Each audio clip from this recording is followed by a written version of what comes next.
সবাই শুনতে পান কথা?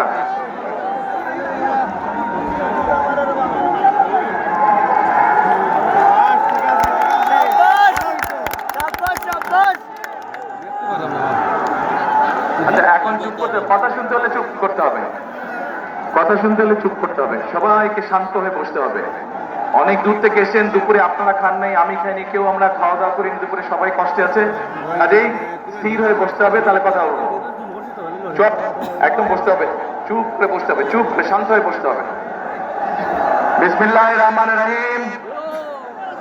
আজকের এই নির্বাচনী জনসভার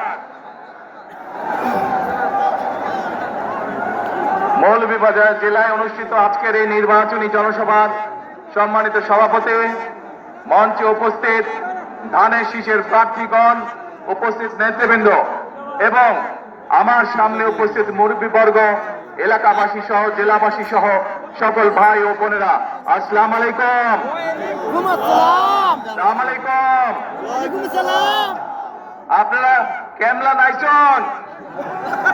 ভালো, আলহামদুলিল্লাহ।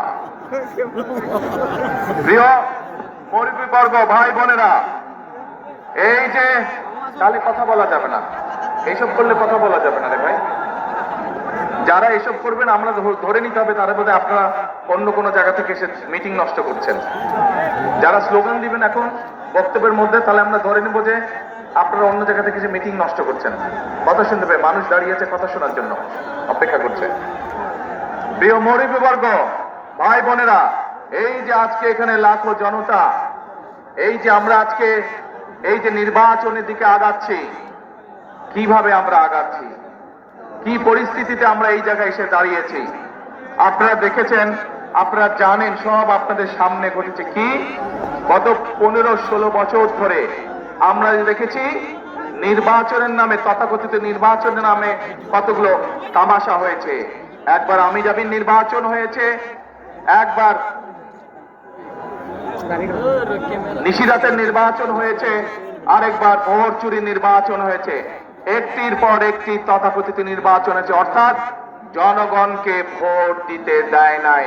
আপনারা গত 15 বছর ভোট দিতে পেরেছেন? ভোট দিতে পারেন নাই।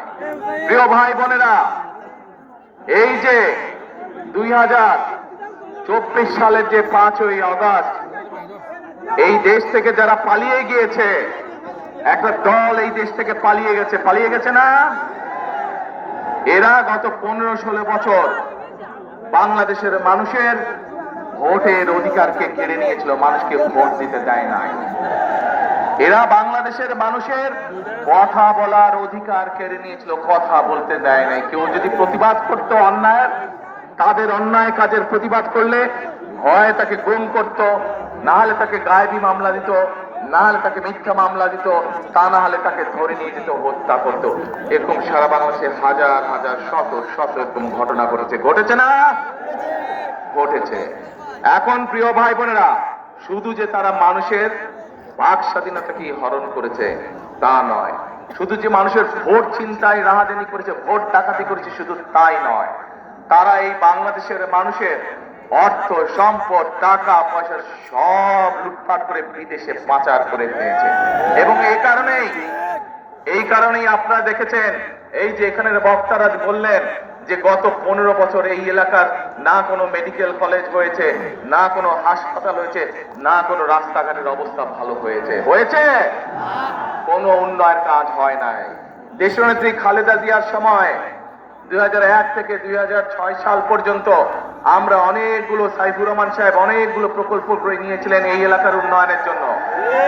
কিন্তু 2008 সালে সেই ষড়যন্ত্র নির্বাচনের মাধ্যমে ওই স্বৈরাচাররা যখন ক্ষমতা দখল করলো, সব বন্ধ হয়ে গেল এলাকার মানুষের উন্নয়নের জন্য। এবং যেহেতু দেশে সত্যিকার ভাবে কোনো ভোটের ব্যবস্থা ছিল না,